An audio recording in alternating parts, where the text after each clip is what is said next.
आज हम लोग बात कर रहे हैं फेजर के बारे में। सबसे पहले हम लोग ये सीखेंगे कि फेजर बनाए कैसे जाते हैं, उसके बाद इन फेजर को बनाने की डेरिवेशन हम लोग सीखने वाले हैं। सबसे पहले दिमाग में ये पता होना चाहिए कि फेजर का मतलब क्या है। तो देखिए, आपके पास जो विद्युतीय परिपथ है, अब मैं किसको विद्युतीय परिपथ बोलूंगा, मान लीजिए प्रतिरोध है R और उसको मैंने एक प्रत्यावर्ती स्रोत से जोड़ दिया, तो मेरे लिए एक ये विद्युतीय परिपथ का निर्माण करेगा। अगर मान लीजिए मैंने एक धारिता ली और उसको प्रत्यावर्ती स्रोत से जोड़ दिया, तो ये मेरे लिए एक विद्युतीय परिपथ है।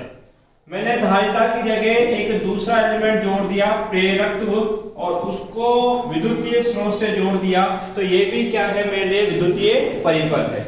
एक सामान्य नॉलेज की बात बताना चाहूंगा कि आपके घरों में जितने भी एप्लीकेशन है जो विद्युत से संचालित होते हैं या विद्युत के द्वारा चलाए जाते हैं, उन परिपथों में केवल तीन ही चीजें अधिकतर जुड़ी हुई होती है। वो होते हैं उनके प्रतिरोध, उनमें धारिताएं और उनमें प्रेरकत्व। मतलब कि आपका पंखे का बात करूं, आपकी पानी की मोटर की बात करूं, आपके मिक्सर की बात करूं, ये सब चीजें जो डिवाइस है वो मूल रूप से इन्हीं तीनों भागों से मिलकर बनी हुई है आपके पास। अब यहाँ ध्यान देने वाली बात यह है कि ये जो विद्युतीय परिपथ बना, इस विद्युतीय परिपथ में एक विभव का समीकरण होगा, और ये प्रत्यावर्ती स्रोत है तो विभव का समीकरण होगा V0 sin ओमेगा t। आगे जाके हम लोग ये बात प्रूफ करेंगे कि प्रतिरोध के अंदर जो धारा का समीकरण होता है वो होता है I0 sin ओमेगा t। इसी प्रकार से जो धारिता वाला परिपथ है, इसमें विभव तो V0 sin ओमेगा t होगा, परंतु धारा का जो मान होता है वो होता है I0 cos ओमेगा t। ठीक उसी प्रकार से जो प्रेरकत्व है, इसमें विभव का मान होगा V0 sin ओमेगा t और धारा का मान होगा I0 minus p cos omega t।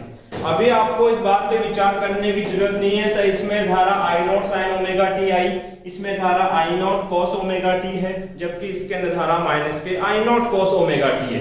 ये चीजें अभी थोड़ी देर बाद हम लोग गणितीय रूप से प्रूफ करेंगे कि हाँ, इस परिपथ में धारा ये होती है और इस परिपथ में धारा का मान ये होता है।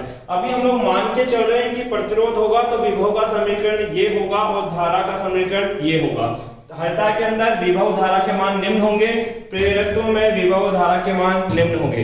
अब फेजर का मतलब है कि ये जो विद्युत परिपथ में विभव तथा धारा के समीकरण है, इन समीकरणों को रेखीय ग्राफ के तौर पर किस प्रकार से दर्शाया जा सकता है, वो दर्शाने की व्यवस्था ही क्या कहलाती है, फेजर कहलाती है। तो फेजर अगर पूछे आपको कोई जनरल नॉलेज के लिए, तो क्या बताओगे, जो विद्युतीय परिपथ है उसमें धारा तथा विभव के समीकरणों का, एक चीज ध्यान रखना, रेखीय रूप से ग्राफ, मैं एक वर्ड पे बड़ा फोकस कर रहा हूं, रेखीय रूप से। फेजर केवल रेखीय रूप से बनाए जाते हैं, फेजर कभी भी वक्रीय नहीं होंगे आपके पास। दूसरा, फेजर बनाने की कुछ शर्तें होती है। फेजर बनेगा किसके लिए, विभव व धारा के समीकरण के लिए बनेगा। तो आपके पास विभव और धारा के निम्न समीकरण दे रखे हैं। अब ऐसा नहीं है कि कोई भी समीकरण आपको उठा के दे दे, बोले कि इसका फेजर बनाओ, ऐसा संभव नहीं होता आपके पास। इसमें भी कुछ टर्म होती है कि जो विभव व धारा के समीकरण है वो पॉजिटिव होने चाहिए। तो ये सारे समीकरण पॉजिटिव होने चाहिए, तभी आप बना सकते हो। अगर नेगेटिव है तो पहले उसमें आपको गणितीय विवेचना करनी पड़ेगी और उसको धनात्मक रूप से बदलना पड़ेगा, तब उसका फेजर बनेगा। और दूसरा जो समीकरण हो वो केवल और केवल साइन के फंक्शन के रूप में लिखा होना चाहिए। जैसे अगले दो केस में मैंने कोस के फंक्शन के रूप में लिखा है, तो इन समीकरणों का मैं डायरेक्ट फेजर नहीं बनाऊंगा, इसकी गणितीय विवेचना करूंगा और कोस को पहले साइन में बदलना पड़ेगा मुझे। फिर एक चीज और याद रखेंगे कि फेजर के अंदर हम लोग एंगल के साथ पॉजिटिव और नेगेटिव नहीं लगाते। जैसे मैंने यहाँ 30 डिग्री के साथ प्लस लिखा है, जब फेजर बनाऊंगा 30 डिग्री लिखना है, तो वहां पे पॉजिटिव को मैं एंटी क्लॉकवाइज या क्लॉकवाइज दिशा से दर्शाऊंगा। जैसे अगर मैं आपसे कहूं कि 30 डिग्री का कोण बनाओ, तो आप एक रेफरेंस लेंगे और रेफरेंस से ऊपर की ओर ये 30 डिग्री का कोण का निर्माण करोगे। तो यहां से यहां जाने में आपको कैसे मूव करना पड़ रहा है, एंटी क्लॉकवाइज। ये एंटी क्लॉकवाइज घूमना ये बता देता है कि जो एंगल है वो पॉजिटिव है। इसी प्रकार से अगर मैं बोलूं -30 डिग्री बनाओ, तो आप एक रेफरेंस लाइन बनाओगे और नीचे की ओर आओगे, तो इस एंगल तक पहुंचने के लिए आपको कैसे घूमना पड़ेगा, क्लॉकवाइज। और ये क्लॉकवाइज का जो मैं एरो बना रहा हूं, ये एरो इस बात को दर्शा देगा कि एंगल कैसा है, नेगेटिव है। अब आते हैं हमारे समीकरण के ऊपर। अब कुछ बातें हैं जो आपको याद रखनी है। देखो, हमें सबसे पहले अगर मैं फेजर की बात करूं तो फेजर आपके पास 2 डायमेंशन होते हैं, अर्थात एक्स व वाई तल में बनाए जाते हैं आपके पास। यहाँ पर मैं एक एक्स तल का निर्माण करूंगा और एक वाई तल का निर्माण करूंगा। सबसे पहले जिसका फेजर आपको बनाना है उसके फेजर के समीकरणों को देखोगे, क्या वो फेजर बनने के जो अवस्था है उसको फुलफिल कर रहा है कि नहीं कर रहा। क्या चेक करना है, समीकरण पॉजिटिव होने चाहिए, समीकरण साइन के रूप में लिखे होने चाहिए। तो देखो, दोनों समीकरण पॉजिटिव है और दोनों ही समीकरण साइन के रूप में लिखे गए हैं आपके पास। अब दूसरी बात, पहले परिपथ में विभव आएगा, फिर विभव की वजह से क्या बनेगी, धारा। अर्थात पहले विभव आएगा तो फेजर जो प्रथम निर्माण किया जाएगा वो विभव का होगा, और द्वितीय फेजर किसका बनेगा, धारा का। परिपथ में जो पहले आएगा उसका फेजर भी हम लोग पहले बनाएंगे आपके पास। अब दूसरी टर्म जो हमें सीखनी है कि यहाँ पर अगर मैं बात करूं कि जितने भी मैं प्रतिरोध मानूंगा, अगर उनका मान 1 से बड़ा हो, तो एक छोटा सा क्वेश्चन है कि मान लीजिए ये प्रतिरोध है कितने का, 2 ओम का। यहाँ का बिंदु A है और ये बिंदु B है आपके पास। A से B का विभव है 10 वोल्ट। तो बताइए परिपथ में बहने वाली धारा का मान कितना होगा। ओम के नियम के अनुसार I बराबर होता है V/R। V की जगह दे दिया 10, R की जगह 2, काटोगे कितना हो जाएगा, 5 एम्पियर। एक छोटी सी नॉलेज है कि विभव का परिमाण है 10 और धारा का परिमाण आया 5, अर्थात गणितीय रूप से जो मान प्राप्त होंगे उसमें विभव का मान सदैव धारा के मान से बड़ा होगा। ये 10 है और ये 5 प्राप्त होगा, और ये अवस्था तब होगी जब R का मान 1 से बड़ा हो। तो जितने भी आप प्रैक्टिकल इक्विपमेंट देखते हो उनमें जो प्रतिरोध आते हैं वो हजारों ओम में आते हैं, अर्थात 1 से बड़ा मान तो मुझे मिलेगा ही मिलेगा, तो I का मान सदैव V से छोटा होगा। और इस बात को फेजर बनाते समय भी आप याद रखोगे कि ये V0 का मान सदैव I0 के मान से बड़ा बनेगा, V0 बड़ा होगा I0 के मान से। अब देखिए, जैसे मैं इन 2 समीकरण का फेजर बना रहा हूं, तो सबसे पहले इस V0 के बारे में हम लोग क्वेश्चन करेंगे कि V0 इस समीकरण में क्या बताता है। V0 का केवल एक ही काम है, तुलना करना कि कौन बड़ा है और कौन छोटा है आपके पास। तो हमें पता लग गया V0 बड़ा है और I0 क्या है, छोटा है। दूसरी बात करते हैं साइन फंक्शन। तो जो साइन है वो वक्रीय बनता है, जैसे हम धीरे से बात करके आए, साइन का ग्राफ ऐसा आता है, तो ये वक्र है। क्या है ये, वक्र। और मैंने कहा था कि फेजर कैसे हैं, रेखीय ग्राफ है, इसमें वक्र के लिए कोई जगह नहीं है, इसलिए साइन का हम फेजर नहीं बना सकते। अब एक टर्म बचती है कालांतर, ओमेगा टी। अगर मैं पूछना चाहूं v का इस ओमेगा टी के साथ कैसा संबंध है, तो आंसर मिलेगा v ओमेगा टी के समानुपाती है। तो v समानुपाती है ओमेगा टी के। अब समानुपाती का ग्राफ हमें बनाना आता है, कैसा आएगा, एक सीधी रेखा।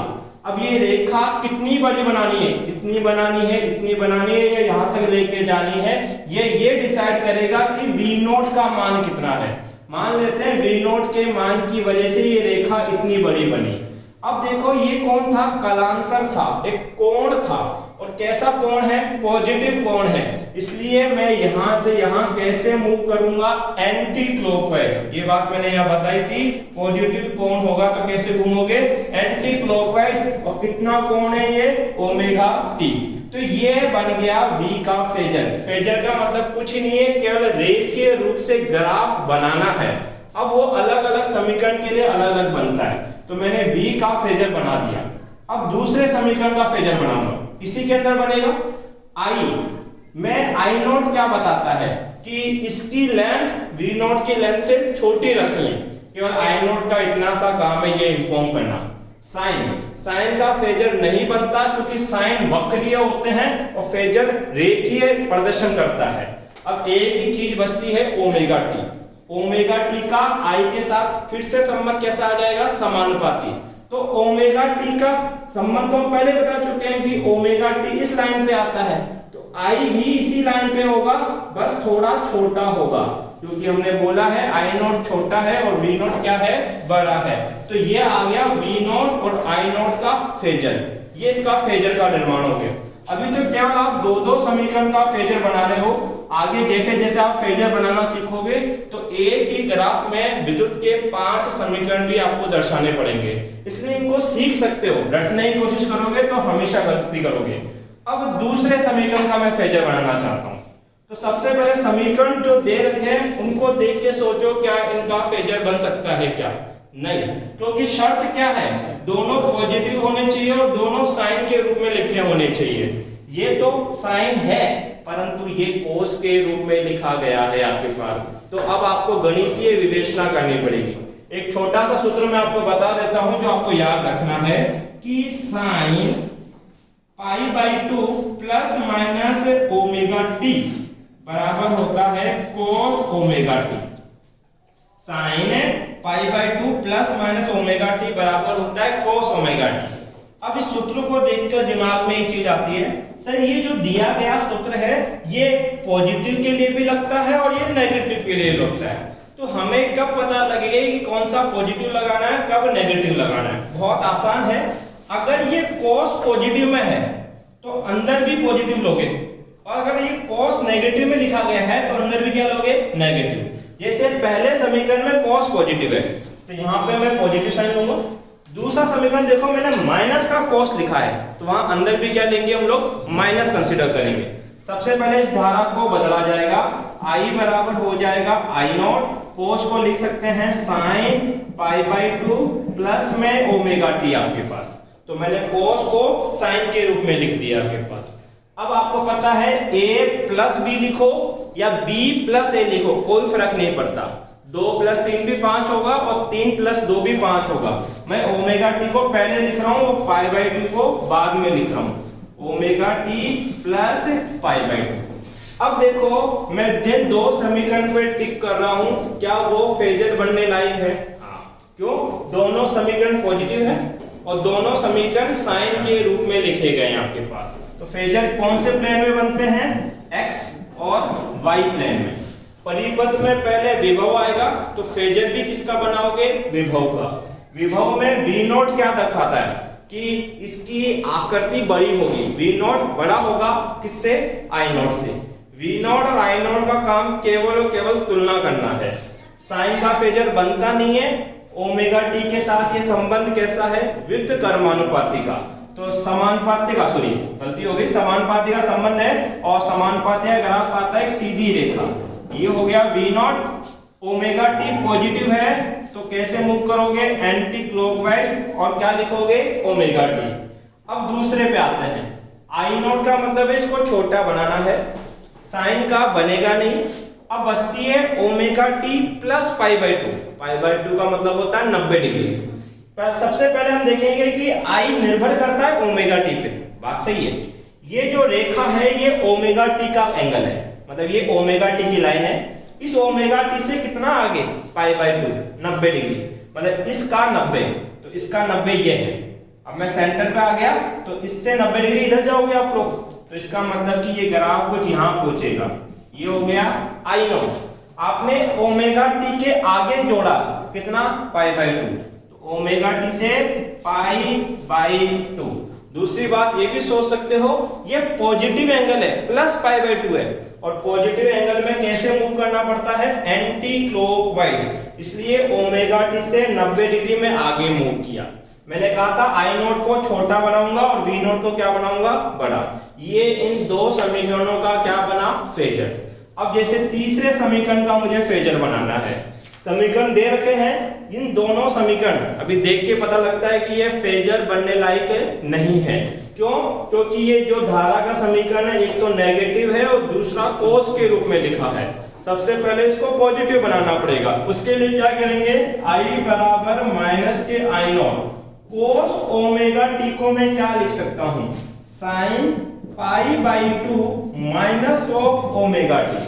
ये कोस नेगेटिव का है इसलिए अंदर भी क्या लिया मैंने, नेगेटिव। अब क्या करो, इस माइनस को अंदर गुणा कर दो।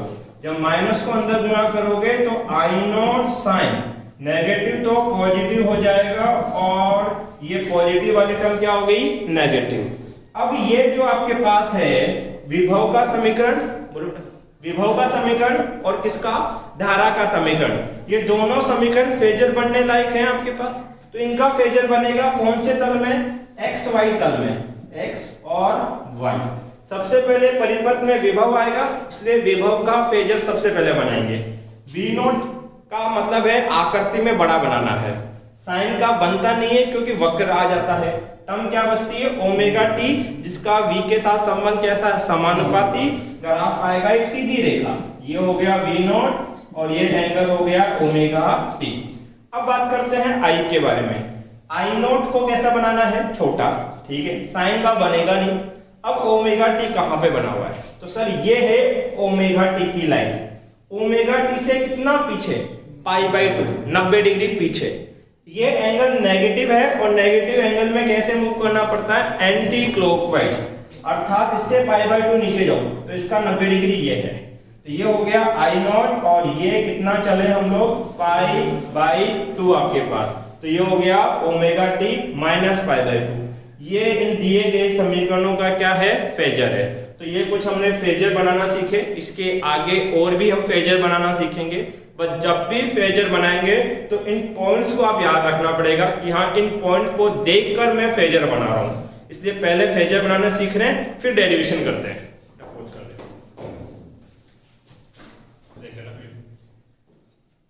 ध्यान दे बेटा, अगला है शुद्ध प्रतिरोधीय परिपथ आपके पास। तो एक शुद्ध प्रतिरोध हमने ले लिया, इसका मान है R ओम और इसको एक प्रत्यावर्ती सोर्स से जोड़ा गया है, जहां पर V बराबर दे रखा है V not sign omega T. ये जो विभव है ये इस प्रत्यावर्ती स्रोत का समीकरण है। जैसे ही इसको प्रतिरोध से जोड़ोगे तो इसमें एक धारा का प्रवाह होगा I, और ओम के नियम के अनुसार इस प्रतिरोध में एक विभव बनेगा और V कितना होगा, वो IR। इसको बोला जाता है बेटा वोल्टेज ड्रॉप इन रेजिस्टेंस, अर्थात इस प्रतिरोध के अंदर कुछ विभव का ड्रॉप हो रहा है। एक्चुअली में हो क्या रहा है कि ये स्रोत जितना विभव बना रहा है ये वोल्टेज उतने विभव का उपयोग कर रहा है, उसको कंज्यूम कर रहा है, उसको खा रहा है।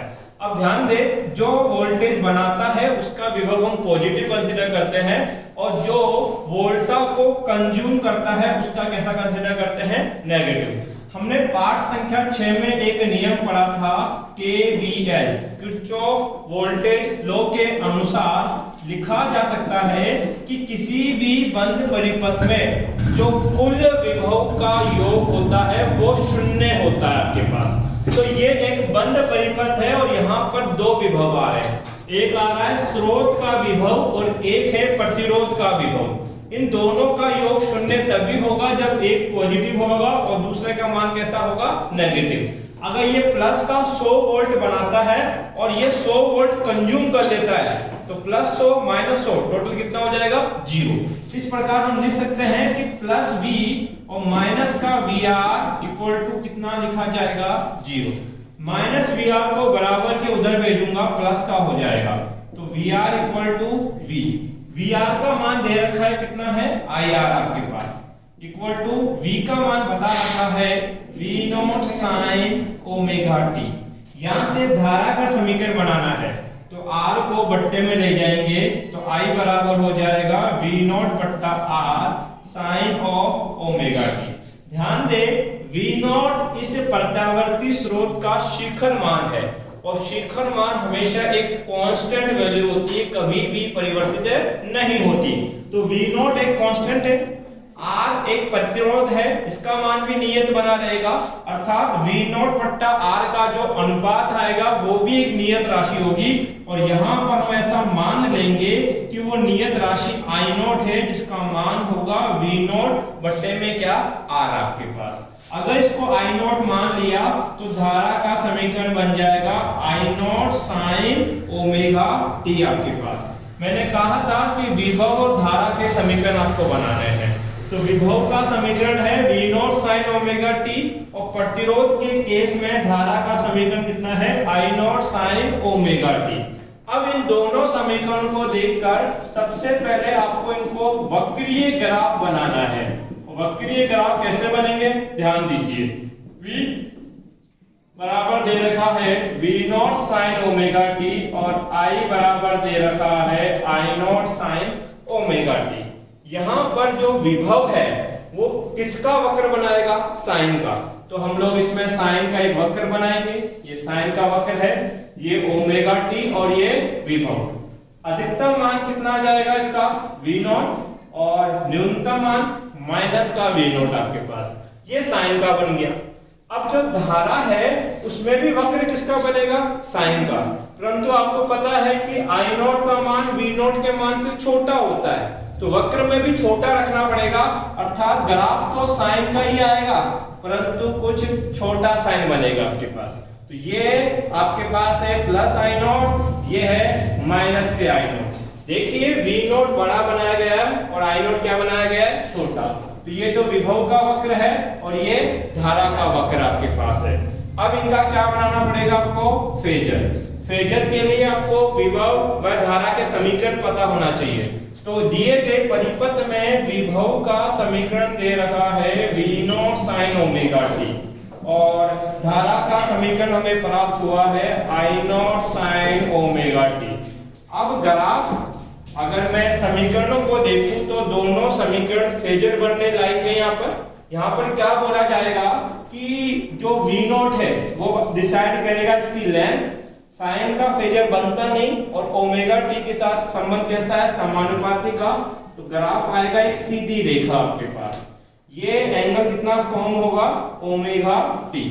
उसी प्रकार I नॉट का मान छोटा बनाएंगे, साइन का बनता नहीं, ओमेगा टी के अंदर बनाना है।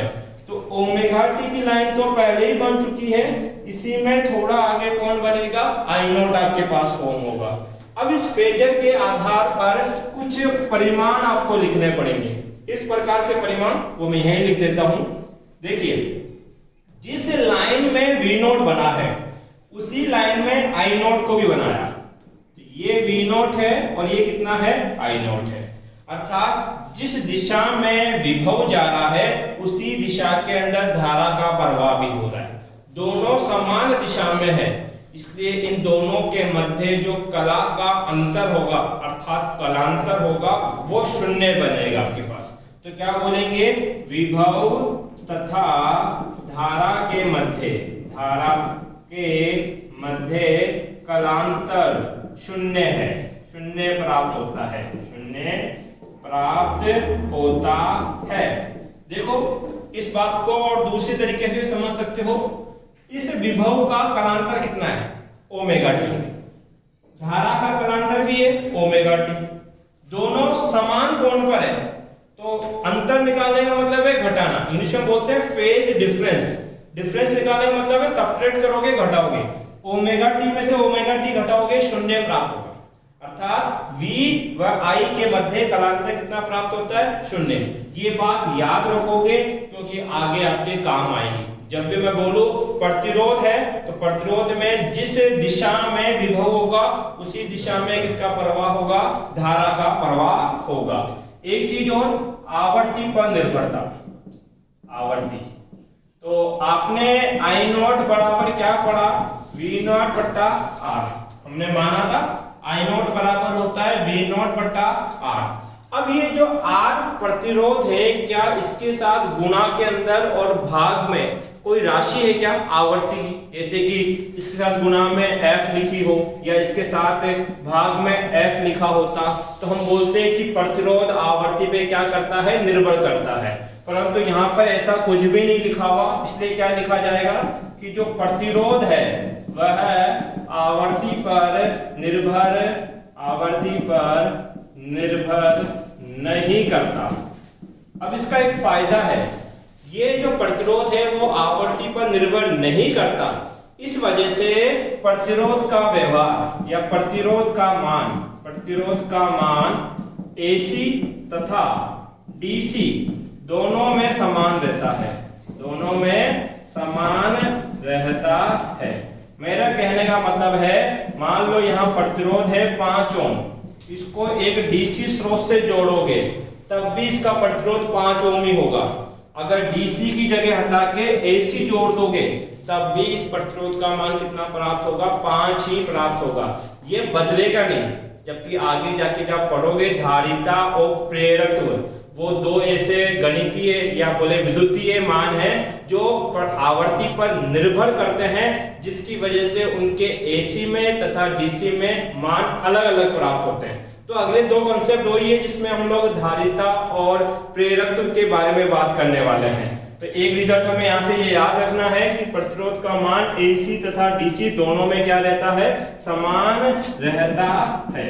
ठीक है, अब अगर मैं बात करूं, आवर्ती प्रतिरोध पर निर्भर नहीं करती, इसलिए आवर्ती और प्रतिरोध के मध्य जब ग्राफ बनाओगे तो वो ग्राफ कैसी रेखा होगी, एक कांस्टेंट, एक नियतांक की रेखा आपको प्राप्त होने वाली है। अब इसकी शक्ति की बात कर लेते हैं। तो जो विद्युतीय शक्ति होती है वो होता है बेटा Vi आपके पास, P इक्वल टू Vi। तो P equal to V, V का मान दे रखा आपके पास V0 sine omega t, I का मान प्राप्त हुआ है I0 साइन ओमेगा टी आपके पास। ठीक है, गुणा करो V0 गुणा I0, V0 I0 sign omega T, ये हो गया साइन स्क्वायर ओमेगा टी। अब ये जो शक्ति दे रखी है, इस शक्ति का क्या बनाएंगे हम लोग, वक्र। तो शक्ति का वक्र कैसा बनेगा, अब एक चीज नोटिस करें, समझे मेरी बात को। अगर मैं बात करता हूं कि मुझे साइन थीटा का वक्र बनाना है तो वो इस प्रकार से बनेगा। अगर मैं बात करता हूं माइनस के साइन थीटा का वक्र बनाओ तो इसका उल्टा कर देंगे। अगर मैं बात करता हूं साइन स्क्वायर थीटा का वक्र बनाओ तो देखो पॉजिटिव का स्क्वायर करोगे तो पॉजिटिव रहेगा, परंतु जब नेगेटिव का स्क्वायर करोगे तो ये भी क्या हो जाएगा, पॉजिटिव। तो साइन स्क्वायर का वक्र कुछ ऐसा बनता है आपके पास। अगर मैं ये कहूं कि साइन ऑफ 2 थीटा का आप वक्र बनाइए, देखो ये था साइन ऑफ 1 थीटा, ये बना ले साइन ऑफ 2 थीटा। इसका मतलब ये है कि उतने ही समय अंतराल के अंदर इसको कितने साइकिल या कितने चक्र पूरे करने पड़ेंगे, 2। तो ये तो बनता है साइन थीटा का वक्र। साइन 2 थीटा का वक्र कुछ ऐसा बनेगा, ये देखो इसने यहां से यहां एक चक्र पूरा किया, फिर उसके बाद उसने एक चक्र पूरा किया, अर्थात कितने चक्र पूरा करेगा, टोटल 2 थीटा का कोण आपके पास बनाएगा। तो ये कुछ कोण है जो 11th में हम लोग बेसिकली पढ़ चुके हैं, मैंने एक बार दोबारा रिवीजन कराया क्योंकि अभी ये काम आने वाले हैं। सबसे पहले मुझे वक्र बनाना है शक्ति का, ठीक है। तो ये शक्ति का वक्र बना रहा हूं, यहां पर ये है किसका, विभव का, क्योंकि विभव निर्भर करता है V0 साइन ओमेगा टी के ऊपर। तो ये है V0 आपके पास। अब बनाते हैं धारा का, तो धारा का भी साइन ही बनेगा, बस थोड़ा मान क्या आ जाएगा, छोटा आपके पास। तो ये आ गया किसका, धारा का, I0 का। अब इसी में वक्र बनाना है शक्ति का, तो P बराबर होता है V0 I0, गुना हुआ है। जब दो राशियां गुना होती है तो उनके परिमाण में वृद्धि होगी, अर्थात शक्ति का जो परिमाण होगा वो V0 से भी बड़ा होगा और I0 से भी क्या होगा, बड़ा। जैसे मान लो V0 का मान था 10, I0 का मान है 5, तो गुना हो जाएगा 50, अर्थात शक्ति का मान 50 होगा, जो कि इन दोनों से बड़ी है। शक्ति का वक्र निर्भर करता है साइन स्क्वायर के ऊपर, तो वक्र बनेगा साइन स्क्वायर का, और साइन स्क्वायर का वक्र कुछ ऐसा बनता है। देखो परिमाण मैंने शक्ति का ज्यादा बताया है और साइन स्क्वायर का वक्र है आपके पास। तो ये P बराबर V0 I0 sine square omega T का वक्र प्राप्त हुआ। अब अभी तक आपने शक्ति निकाली, अब आपको ज्ञात करनी पड़ेगी औसत शक्ति का मान। तो P एवरेज कैसे निकालेंगे, तो औसत निकालना मैं पहले बता चुका हूं, किसी का भी औसत निकाल सकते हो, बट समीकरण को देखो, अगर वो समीकरण समय के साथ बदल रहा है तो उसका औसत समाकलन विधि से ज्ञात करते हैं। तो शक्ति जो है वो समय के साथ बदलेगी, इसलिए इसका औसत हम ज्ञात करेंगे किसकी सहायता से, समाकलन विधि। ये जो पूर्ण चक्र है वो स्टार्ट होता है 0 से और खत्म होता है t सेकंड के ऊपर। तो जो P एवरेज निकाला जाएगा वो होगा 0 से T P dt भाग 0 से T 1 dt। अगर जैसे हम पहले धारा का निकाल रहे थे तो यहाँ लिखते थे I dt बट्टा dt, अब शक्ति का निकाल रहे हैं तो P dt लिख देंगे आप लोग। अब यहाँ पे सोल्व करें तो P एवरेज बराबर 0 से T, P का मान कितना है V note I note sine square omega t, तो V note I note sine square omega t of dt भाग 1 dt का समाकलन हो जाएगा बेटा t और लिमिट रखी जाएगी 0 से t। यहां समाकलन कर रहे हो dt के सापेक्ष तो V note I note constant है, ये बाहर निकल जाएगा, तो ये V नोट I नोट बाहर निकल गया। अब एक बात आप लोग याद रखें, यहाँ साइड में मैं एक फॉर्मूला लिख रहा हूं कि समाकलन 0 से t sine square omega t dt का मान होता है आपके पास t बट्टा 2। इसको सॉल्व करोगे तो इसका सॉल्यूशन t बट्टा 2 आएगा। कल हमने एक न्यूमेरिकल एग्जांपल नंबर 10.1 किया था, उसमें भी ये मान हमने डायरेक्ट पुट किया था कि 0 से t sine square omega t dt का मान कितना होता है t बट्टा 2 होता है आपके पास।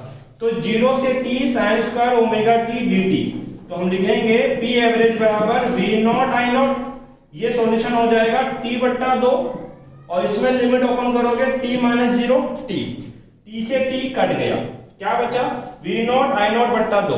इस मान को मैं लिख सकता हूं V नॉट I नॉट बट्टे में, ये जो 2 लिखा है इसके मैं टुकड़े कर रहा हूं, अंडर रूट 2 गुना में अंडर रूट 2 आपके पास।